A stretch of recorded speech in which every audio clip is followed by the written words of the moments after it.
But in that press conference we just had, the only journalist who raised the question of whether the rules themselves were at fault was Tom Harwood, GBNews' Tom Harwood. And the Prime Minister said, I don't think the flaw was with the rules. The boundaries between work and socialising were hard to draw. I mean, we see that, don't we? We've seen that in our own lives. We found the boundaries between work and play in lockdown hard to draw. On one level, it's a statement of the obvious. But to your point, that actually, in all the questions that came out today, that was the only time it came up. It seems a fundamental one. Well, that's a nice bit of name dropping there. Well done. But it was. But good for him for asking that. I don't dispute that.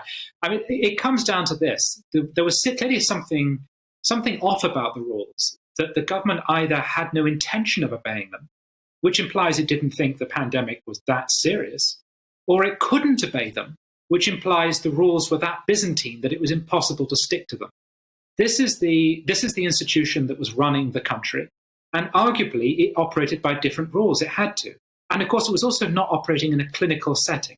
I think morally there's a distinction between trying to obey rules in a clinical setting, so can I visit someone in hospital, and trying to obey rules in that kind of work setting, where you probably aren't a direct risk to anyone, and those people there probably aren't a risk to anyone else either.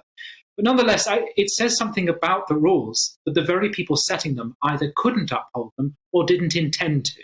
It suggests to me that there was something wrong about the rules. And I don't understand why we're not having a conversation about that. Well, actually, I do. I think it's psychological. The nation doesn't want to yet confront the possibility that the pandemic was not as catastrophic as it was made out to be at the time, and the rules not as justified, and we perhaps didn't have to stick to them the way we did.